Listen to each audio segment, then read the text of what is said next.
I personally feel that right now we're going through a transition. And it's not only a transition for Sai, but this is a transition for the whole humankind. And these are very difficult times indeed. And that brings, reminds me of Phyllis Crystal, how she said, that we have to cut all those ties with society and traditions and religion and parents. And not because it's bad or good, it's not about that, but it's about you becoming who you truly are. I believe right now it's very, very important for all of us, and this is a reminder to myself also. We need to build that foundation. I guess that's the best thing we as a youth can do, just to make that decision that, Swami is going to be my only priority. Our only purpose in life is to realize who we are. I feel, that our job right now is to actually expand whatever you have experienced, whatever you have learned, and just share with the world, right? Share that love with everyone. When we got to Amsterdam, we were connecting a flight in Amsterdam from Venezuela. And suddenly as I'm walking, I had a pouch in my hand with all the tickets and the passport, boarding pass, everything. And suddenly I look in my hand and the pouch was gone, disappeared. So at that moment I closed my eyes and I was almost shouting at Swami. Very, very loud in my head. I said, Swami, you took away my passport and my ticket, give it to me back right now. Very firmly. And Ted, believe it or not, I didn't even finish that sentence when I heard on the speakers of the airport, Andres Zambrano, your passport is in such and such place.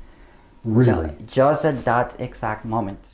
Andres Zambrano Toth was only 6 years old when he first met Sri Satya Sai Baba, and as the South American boy turned 14, he traveled to India to see Sai Baba again, this time without his mother and father. Today, this Fort Lauderdale, Florida young man is active in Sai Youth, forging change in a troubled world. Welcome to Souljourns. This interview was recorded in San Diego, California in December 2014. Andres, welcome to Souljourns. I heard you give a talk the other night about your initial awareness of Baba. And it goes back to when you were a little boy. Yeah. Share part of that story because it was a delight. Sure. Well, basically it goes even before I was born. It was actually my parents and grandparents who came to Swami first. Just, to share that story. It was back in the 70s. They show a video of, it was a documentary on Jesus. It's called The Lost Years of Jesus. I'm sure a lot of you guys have seen it. And in that video, at the end of the video, they show a whole section on Swami. And they talk about Swami and why the avatar decides to come to earth, from time to time. And my father saw that documentary. It was at the end of Easter in Venezuela. And suddenly it got stuck in his mind, that image of Swami, right? And a week after that, as he was walking in a busy street in Caracas, he was walking through a bookstore, and then he saw this picture of Swami in a book. And he remembered, oh, that's the same guy of the documentary, let me just buy these two books.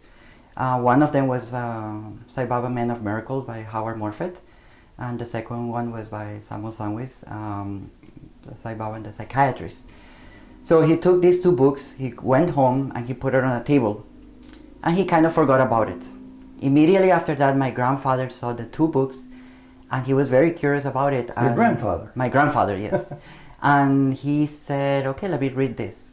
And he was so amazed by these two books that he read the two books in less than 2 days. Really? He just devoured those two books. And at the end he said, either this man is completely crazy or he's really what he's saying he is, but I need to go and check this out with my own eyes. And so be it. I mean, after I think a year or two, he went to Prashanti with my grandmother and my uncle, and the rest is history. So he was confident that what he saw was what he concluded. 100%. 100%. Yeah.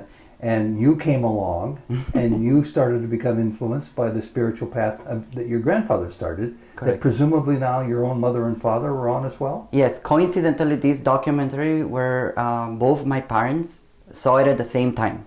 So really? so that's a very interesting coincidence, but they both became aware of Swami at the same time. You might say that was destined to happen. I'm sure it was. And then I recall you sharing this delightful story the other night where you ended up going to see Sai Baba for the first time with your mother and your aunt, I believe. I know the Yes. second time you went, you were starting to plan that trip when you were 14. Yes. How old were you on your first trip? My first trip, I was 6 years old. Do you have any recollection? Were there any impressions on your young 6-year-old mind at that time? Yeah, of course. So of course at that age, the concept of God is really hard to understand, right? I mean, as a 6-year-old, you're told that God is in heaven or that God is far away and you just have to pray and something He's in happens. India. Especially from the Catholic background, right? Sure. That we come from Latin America. But suddenly I was there in Prashanti and Swami graciously called us for a couple of interviews. And it was so beautiful to see how Swami can connect with every person at their own level, right? So me being a child, he would just play with me, joke with me, hit me and do little cute things so I would feel comfortable around him, right? And it was like building that trust that, hey, I'm cool, I'm nice. You don't need to fear me or I'm not far away, I'm just right here. And just one incident that I remember that, at that age was such a huge impression. I was sitting down at his feet, basically, and suddenly Swami started moving his hand like this, so big, the circle, right? And I was just, on there and then just watching his hand. I know that he used to materialize, but I never saw it, so closely.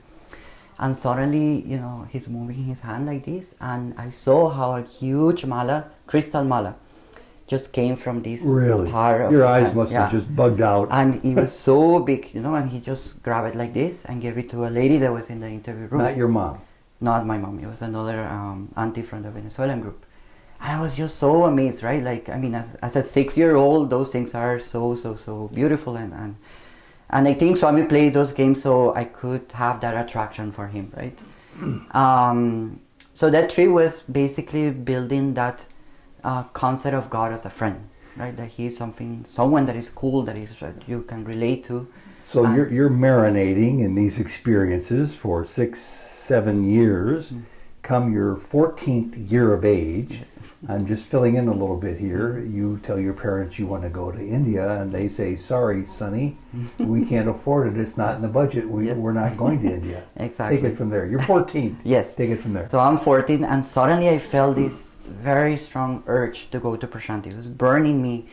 And it was so strong that even though I was 14, I would used to go to the travel agents, talk to them, find out how much was the ticket. They would talk to a 14-year-old boy walking in? I guess it was amusing for them to see this happening, right? I tried to book tickets. They will, it was a whole process for a whole year. Yeah.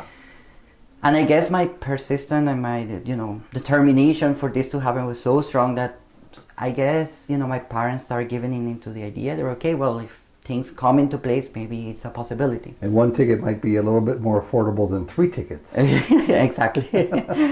So coming closer to the actual date that this happened, suddenly things started happening and everything started falling into place to a point that I was able to get the ticket.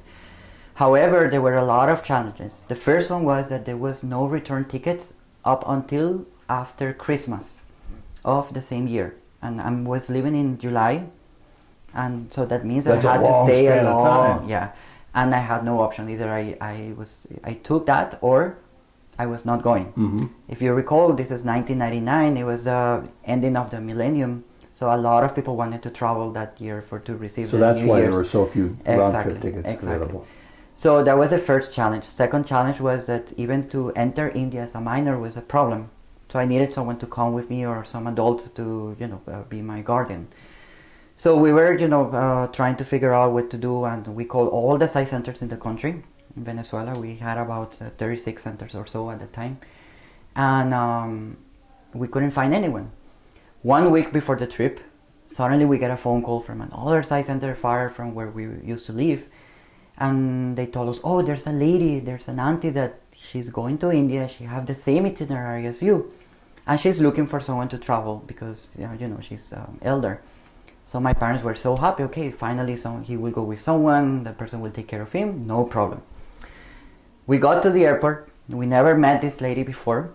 And when we finally got to see her, we see that this auntie was very, very cute auntie, but she was 80 years old. You didn't know this until I you never met her. arrived at the airport. No, just as soon as we got there, when we met her, she was very, very, short, and it looked almost like Ishwarama. Very, very humble lady. And, my parents got really scared because, okay... Sure, who's going to be taking care of home? Exactly, 40-year-old, 80-year-old, there was a big problem there. But it was too late to do anything about it, and that's basically what it was. And just to narrate two incidents that happened in the beginning of the trip. When we got to Amsterdam, we were connecting flights in Amsterdam from Venezuela. And, I was trying to take care of her, making sure she was okay, grabbing the bags, looking for the connecting gate and all these things. And suddenly, as I'm walking, I had a pouch in my hand with all the tickets and the passport, boarding pass, everything. And suddenly, I look in my hand and the pouch was gone, disappeared. I'm in a country where I don't speak the language. My English was extremely limited at that time. And I was panicking. So I told her, listen, just wait here. Of course, I couldn't tell her that, what was happening because, she would have, something might happen right there. But I told her, wait here, I'll be right back. So I run back to the gate. I was looking in the floor everywhere. I couldn't find this pouch. I went back to her. So this is about 20 minutes that I took. And I didn't know what to do. So at that moment, I closed my eyes. And I was almost shouting at Swami, very, very loud in my head. I said, Swami, you took away my passport and my ticket. Give it to me back right now. Very firmly. And Ted, believe it or not, I didn't even finish that sentence when I heard on the speakers of the airport, Andres Zambrano, your passport is in such and such place.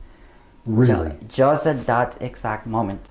Talk about a divine Leela. Exactly. So at that moment, I realized that he was orchestrating certain things for me to start developing something. Must have made you feel more confident. Definitely. And more at ease. Exactly.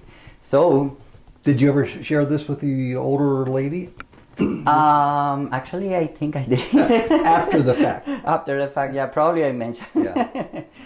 So we got to Mumbai, 1 o'clock in the morning. Our connecting flight to Bangalore was at 6 a.m. And at that time, people had to reconfirm the ticket, just in case.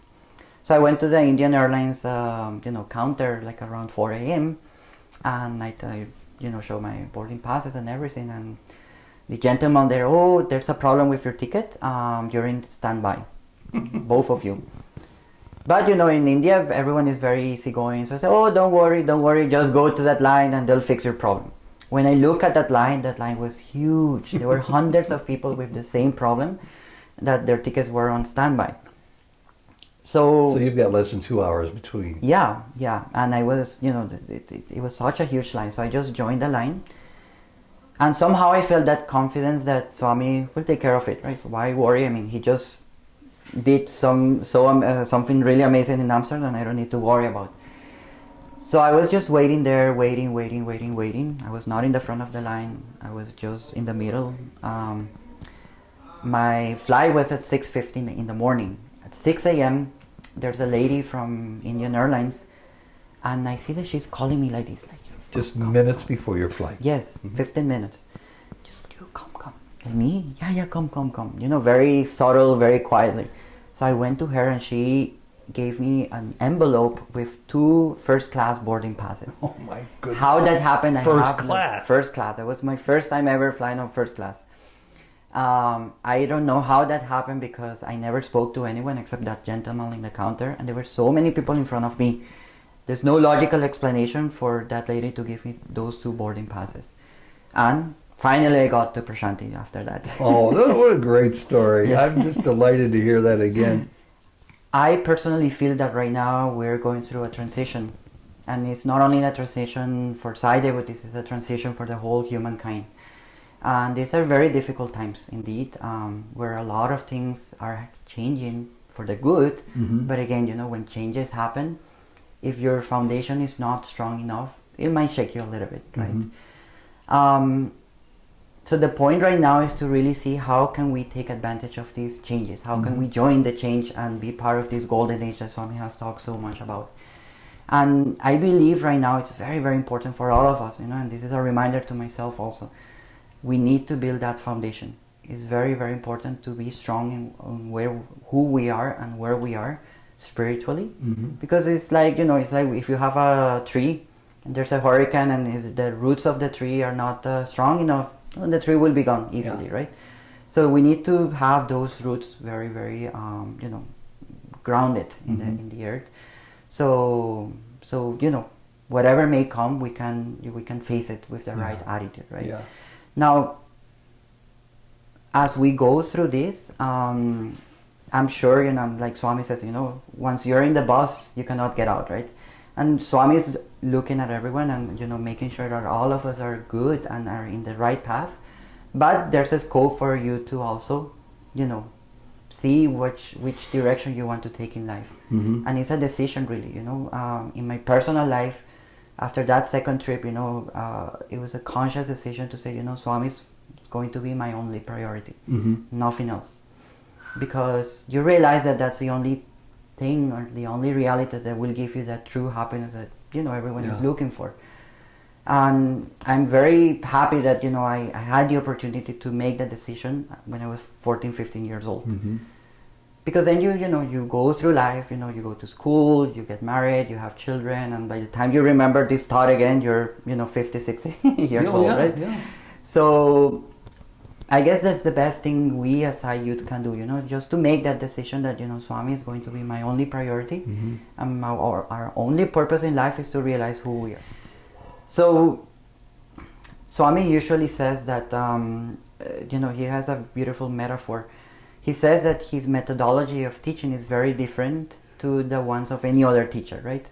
So he gave the example of, let's say you're learning how to swim, and, you know, if it's the first time you actually go to a swimming pool, you know, the teacher might actually outside the water teach you how to move your hands, how to move your feet, you know, so you get comfortable little by little, and then he will allow you to jump in the water. Yes. But with Swami, it's completely different. With Swami, he will wait for you to jump in the water, and only then he will come and teach you or help you, right? So you have to show the first sign of interest. Right, exactly. So just to expand on this trip was very challenging for another aspect too, and that was that I was missing a whole, basically half of the school year, right? And, you know, it was a big decision for me and my parents to take, to see, okay, well, if we go to Prashanti for 6 months, then you're missing half of the school year. And in fact, I went to my principal before leaving, and I told her, listen, I'm going to India for 6 months. And she looked at me very, you know, confused, and I said, is there any way that when I come back I could somehow catch up with the material or something? And she said, I don't think so. But that was the risk that I took, you know. Swami is the priority, right? Everything else will fall into place when you make that the priority. 6 months after, I come back to Venezuela, and I went to my school and I went to speak to the principal, and I said, Miss, I'm back. You know, I had a really nice trip. I learned a lot of things, and I would like to resume school. This was my 9th grade, okay, high school. She looked at me like I was completely crazy. Like, are you mad? You missed 5 months of school, and there's no way you can do this. And I insisted, Miss, are you sure? I'll do anything. Just tell me what to do, and I'll do it. So she said no. Next day I went again. And I went again and spoke to her. Again, she said no. But I guess she was somehow irritated. I was so persistent that she said, well, if you give me a letter, if you bring me a letter from the superintendent of the school district saying that he himself recommend you to join the school at this point in time, I will let you in. That's like asking something completely impossible, and she had the confidence that I would never get that. It's pretty much an impossible task. It was. I mean, it's so hard to have access to the superintendent just like that, right? So when I told my parents, you know, they were completely devastated, and it was really, you know, it was difficult for them to go through it. But that afternoon, my father actually called a friend from the Sai Center and said, hey, You know, we're going through this situation. He was just kind of venting the whole situation, Sure. right? And that friend actually told him, hey, that is such a coincidence because I haven't told you, but my wife just got a job as a secretary of the superintendent. No. Just like that. That's more And than a coincidence. So my father was so shocked, you know, and he said, okay, let me talk to my wife and see what we can do. After, you know, a few hours, she called us and said, okay, I have arranged an interview for your son with the superintendent tomorrow, 9 o'clock in the morning. So we were ready. We went to the office and we went to this interview. And it was a very serious thing for them because they actually had 2 lawyers from the school department because they wanted to make sure that I was not coerced or forced to go in this trip. They were Right. like, why are you going 6 months on your own to another country? I don't know what I said, I don't know what I did, but they were so impressed with my narration of what the trip represented to me that the superintendent wrote the most beautiful letter. Really? Yes. And basically what he said is, you know, there's nothing in our school system that will teach you the things that you learn in that trip. So it sounds like perhaps even though you don't remember it, you must have talked about Swami's human values that Yes. you continue to work on in his presence in India. Indeed, yes. It's funny he made it so that you wouldn't remember how you talked to It the was superintendent. just a moment of inspiration. I guess he talked through me and you know, just made it happen in such a way that he was so happy about it, and the 2 lawyers that were there also. So he wrote a letter. I went to school. I showed it to the principal, and she was so, you know, shocked. And at the same time, she was very pissed, you know, because she couldn't believe that I actually got the letter. And I didn't miss the school year. That's great. So it was not only the superintendent, but 2 lawyers who heard your story, Yes, and they correct. all bought it apparently. Yes, Or he 100%. That's amazing. I Yes. mean, that's just unbelievable. Well, this points to one more reason why I'm wondering about the Sai youth, or anybody. It doesn't have to be youth. People who are sort of fence straddling about what they should do about their spiritual journey. Put it off for another 40 years, or jump into the water now and start trying to learn. You've had these experiences, which are phenomenal. They're great blessings. They're great leelas. I'm guessing that many people don't have that grace so early in their lives. Correct. So all the harder for them to say, well, that was Andres, you know, his life is easygoing and all these things happen. So speak to that for a minute, because it's got to be a challenge for people who might end up becoming hugely significant in their own spiritual journey, but don't know that right now before they jump into the water. What can they know? What can they be told? Yeah. So basically, it just comes to a simple question, which is, what brings you happiness in life, right? And you know, you might say, okay, I got a car, I'm happy, or I've got a stable job, I'm happy, or my family's healthy, I'm happy, right? But we all know that these things are here today and tomorrow we never know, and we see that more and more even now with so many, you know, natural disasters and so many things going on everywhere. So everything can just go in a blink of an eye, right? So there has to be something higher than that is more constant, that will give you that constant, you know, happiness all the time. And I guess if you keep asking that question, you know, it will take you closer and closer and closer to that reality, right? Yeah. And it doesn't matter if you met Satya Sai Baba or if you are a religious person, or it doesn't really matter, because that inner happiness at the end of the day comes from within, right? Yeah. There's nothing outside that will give you that, absolutely nothing. And you know, as I was a youth, you know, and I was younger, you know, you will go out to the world, you experiment, you know, you go to parties, you have friends, you go this, you go there, and at some point in time you realize, okay, you know, this is fun, it's nice, it's cool, but it's not, you know, there's not a click on it, right?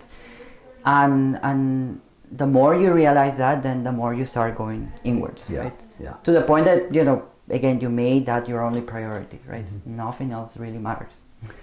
Last question. As you said, my language here, you're on the bus.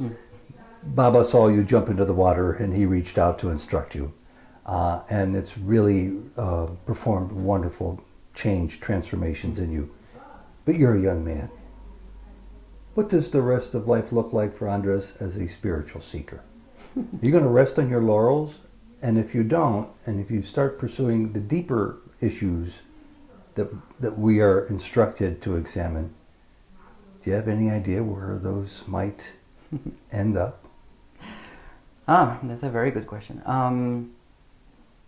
Well, I mean, do you have any fear this could change your life radically in some capacity? it does.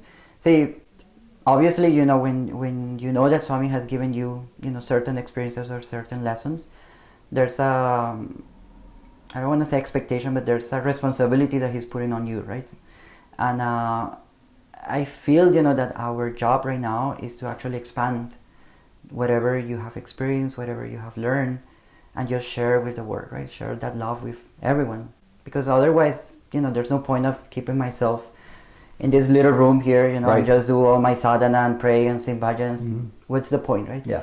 We have to go out, we have to share this, we have to just share that love. Right? You know, like Swami says, you know, the only purpose of you coming here is for you to share that love, right? Everything else is just, you know, it's there, but it's not that important. So I think we are at the crucial moment right now that all of us have that responsibility to just go out, right? We're very comfortable in our Sai centers, we're very comfortable in our homes, with our families, but there's a whole world out there, right? And Swami, like Swami says, your life is my message, right? So how can we make that happen? So it's just about sharing, it's about practicing, of course, you have to practice and then you can share and lead by example, you know, to others, you know. You know, we have to break those boundaries that we created on our own, you know. And even it goes to our culture, our traditions, where we came from, you know, all those things at the end of the day have to vanish little by little so you really become who you truly are. Yeah. And then you can share that naturally, right? It's not even an effort that you have to put, it will just happen. So I think, you know, as we progress spiritually, the more open we should be, you know, like Swami says, love is expansion, right? Yeah. But we cannot feel that expansion if we don't break those boundaries that we have in our minds, you know. And that brings, you know, reminds me of Phyllis Crystal, how she said, you know, that we have to cut all those ties with, you know, society and traditions and religion and parents, and not because it's bad or good, it's not about that, but it's about you becoming who you truly are, which has nothing to do with the external world, right? It's all about you. And that's the beauty of the spiritual path, you know, there's no one here to tell you what to do, there's no one here to show you the way, or it's what you make out of it, right? And you show your way, and you experience that on your own, and each path, it's different for each person, but it all goes to the same destination. Final question, and you can bring up any point you want. You were 6 for your first trip to see Sai Baba. You were 14. I'm guessing you've had quite a few trips since that time and experiences with Baba. Do you want to comment on anything in particular that would be interesting? Of course, all of it would be interesting. Well, I just narrate one interesting story about how I really wanted a robe, and how that story, you know, unfolded. One of Baba's robes? Yes. So in that trip in 1999, Swami actually graced our Venezuelan group with 3 interviews. So the first interview, you know, somehow I had this thought in my head, you know, it's like a burning desire. I want a rope, I want a rope, I want a rope. I didn't want any rings, I didn't want any other things, I just wanted a rope. So towards the end of the interview, you know, I was feeling very confident with Swami. So I just went to Swami and said, Swami, I want a rope for my family. And he was very happy. He said, oh, very good, very good. So he went to another room and he actually brought 9 ropes, like a whole stack of ropes. So since I was the one who asked, I was sure that I was getting that rope. So I just put my hands like this. I was just waiting for him to give it to me, right? So he was giving to the person next to me, behind me, to the other side. I was just waiting. And I see that the stack is going down and down and down. And the last rope he had in his hand, he almost put it in my hands and give it to the person next to me. And I was like, okay, no rope now. He looked at me, you know, with a mischievous smile, and then that was the end of it. So next interview, which was probably a month after, again at the end of the interview, I went to Swami and I asked, Swami, I want a robe. But this time I thought, maybe I was very selfish in asking a robe for my family. I should say a robe for my Sai center, right? So I was trying to play a trick, okay, let me make it more selfless, right? So again, I said, Swami, I want a robe for my Sai center. Swami said, oh, very good. So he went again to the room. He brought 2 robes. Next to me was an Indian couple, husband and wife. So immediately I thought, well, he's not going to give 1 robe to the wife and then to the husband. So I'm sure getting it right now. But guess what? Swami gave 1 robe to the wife and he almost put it in my hand, but gave it to the husband. And again, I'm, pretending that nothing happened. But again, Swami looked at me smiling and that was the end of it. That was 1999.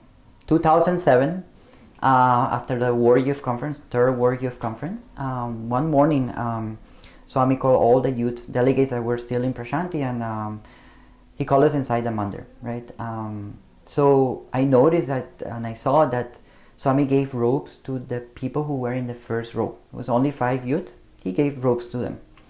And at that moment, I remembered this wish that I had. And I said, Swami, I've been asking you for a robe for all these years, 1999, 2007, and I never got it. But you know what? I'm going to be very honest with you, Swami. I don't want a robe for my family.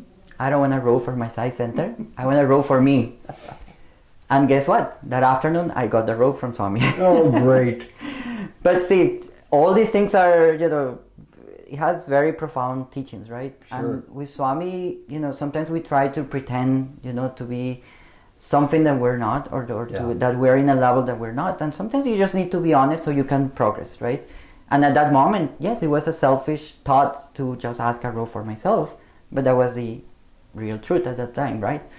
And once you're honest with Swami, he will answer to you, right? Whatever, even if it's a selfish thought or desire, if you're really honest about it, he will listen to you, right? But if you're trying to pretend or play mind tricks and only, it's not gonna work. This is great, Andres. You've got wonderful stories with Baba, and I know you're going to have even greater stories to come as you work through Baba's formlessness on your own personal mission and your collective seva to the world.